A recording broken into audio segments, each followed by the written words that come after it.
Hello, everybody. Welcome to Popcorn Planet. I am Andy Signor, and just as news broke of the creators of Game of Thrones leaving Star Wars, now we have news of HBO leaving Game of Thrones. I wonder if the timing of this was on purpose. It makes me speculate a lot, but if you haven't heard already, HBO, I mean, we knew for a while that HBO was going to try and exploit Game of Thrones for the longest time, make several, prequel and secondary series in that world. And they were getting a lot of scripts written, and they had greenlit one to go to pilot, starring Naomi Watts. And this pilot shot over the summer. And apparently HBO was not happy with it, and they did not move forward with it. And that's kind of crazy that they would cancel it. I mean, it's crazy because you got to remember HBO obviously wants more Game of Thrones because they were, seemingly that was the hottest property they had. But as it sort of flamed out, people became less engrossed in the franchise. But beyond that, you got to remember now HBO has HBO Max, and they're greenlighting a lot of projects. And I hear their budgets are not as great. They're going for quality over quantity, and some of the things I've heard. And so it makes me wonder what's the thinking behind this, or it means that the show must have been terrible, or it means that they're losing faith in the property of Game of Thrones and they want to be very careful. Unlike Star Wars, they don't want to oversaturate the market with 10 series that are not as strong, because they're realizing the last episode, right or wrong, left a bad taste in a lot of fans' mouths, and they want to make sure when they come back, they're coming back swinging.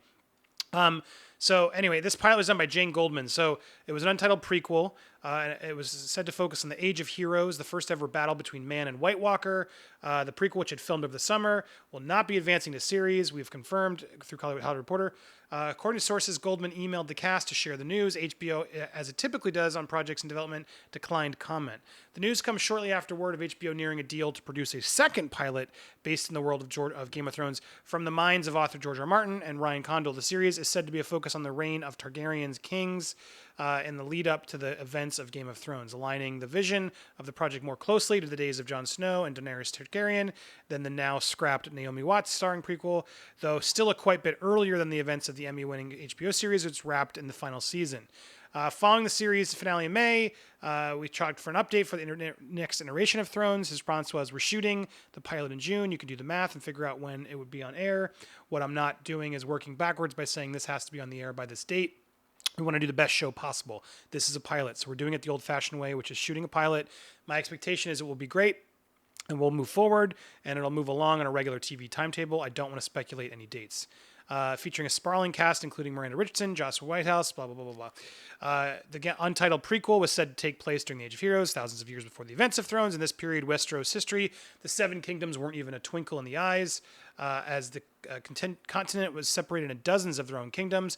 It was an age dominated by heroic figures like Bran the Builder, credited with creating the Wall, and Lon the Clever, credited with founding House Lannister.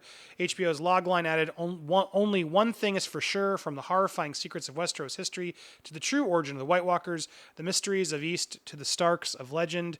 It's not the story we think we know. Now it is a story that will not be told." HBO would not pass. That HBO would pass on this Game of Thrones comes as a shocker, but not totally out of the blue. Original pilot was what became the premium child's. They're just saying a lot of stuff we know, but obviously this is worth so much money, and the fact that this is coming out and not just going to HBO Max is, to me, the biggest shocker. It's also odd this is timed along, obviously, the same time that the creators are leaving Star Wars. And it's just weird to me. I don't know any other inside scoop. Sadly, I can't offer it. I can only speculate here as to what happened. But a move like this feels like either they are not on board with the content, and you know what? Honestly, I'm okay with that. We don't need prequels always. It's always like the weirdest thing of creators and franchises to be like, "Oh, hey, that was great. Let's go back and tell the story that they think they know, but they don't. Let's just add a lot more little Easter eggs and filler and tell it again." I can't stand that, because then you're not writing anything new. You're writing something that has to make sense to the future.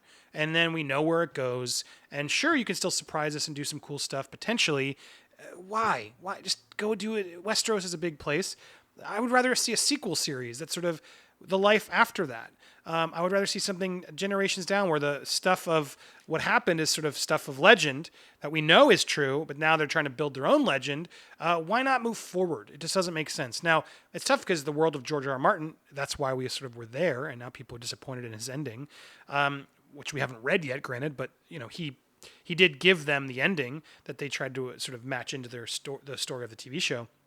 But could you just do it without his involvement? I don't know. The fact that he's doing a similar prequel series that's not as far back, it all just seems silly. Why are we the prequel stuff? I don't get it. And to know that he's going to work on another show now before finishing the books, that also feels like a mistake. I wish they would just get another visionary who can work with George R. R. Martin, get his feedback, obviously, but another visionary who has like sort of a real clear idea of where this should go or what could happen next. Is to me how you do this. And so I think it's wise and impressive of HBO, given how much they're just buying to try and fill up not only HBO, but HBO Max, to pass on this means they're looking at stuff more carefully. And I actually respect that. I think this is a good move. I like that Star Wars they're being positive, and people are trying to spin it like they fired Benioff and Weiss. I don't believe that for a second. I don't think Star Wars can afford to do that right now. I think they just, if anything, was amicable, but I think they were just like, oh wait, we forgot we have all this money from Netflix that we have to deliver. We should tell people about that Star Wars thing, shouldn't we? We're not doing that anymore. That's what happened, and I think if anything, it's actually a loss to Star Wars. I see a lot of people sort of told you so. Kathleen Kennedy sucks. Kathleen Kennedy's should be definitely more organized in knowing which creators are going to actually be able to follow through. She's hiring a lot of hot property directors, but then realizing she can't work with them and they're not going to stay in tow to what they want. So that actually does make Kathleen Kennedy look bad. She needs to be better on top of like knowing more in-depth secret conversations before those publicly, huge celebratory announcements of who's joining A Galaxy Far Away. So there's a lot to be learned here, obviously, but this is a telling thing that HBO is at least having the guts to say no. That must have cost some money, and it's obviously a big franchise for them. It's going to delay that a lot. So the fact that they're actually are sticking to their guns, like they said in the beginning, is they hope it'll be good. Turns out it wasn't good. They're now obviously pausing. Maybe they'll bring in different showrunners. Who knows? Maybe there's something completely different that they want to reevaluate of the whole process. We'll see more, I'm sure. There's no way HBO is letting Game of Thrones die, but I think it's wise to let some time go. Let us have some time. Let us still look back fondly instead of being so visceral in the recent memories of that finale, and let us sort of want to see it again is what I think would be wise for them. So anyway, what do you guys think? Is this a bad sign for HBO Game of Thrones, or do you see it as sort of a smart move on HBO's part like myself? Tell me down in the comments below or hit me up on social media as usual. I'll be back with more reviews and comments soon, including a review of Terminator Dark Fate. And don't forget to tune in tomorrow night for our video club where we watch Sleepaway Camp, which you can watch for free here on YouTube or on Amazon Prime. 2 options to watch Sleepaway Camp. It's Halloween. Watch it tonight. Have some fun. You'll see all the links in my videos or on Twitter. You can hit it up there as well. Have an awesome day, everybody. Bye.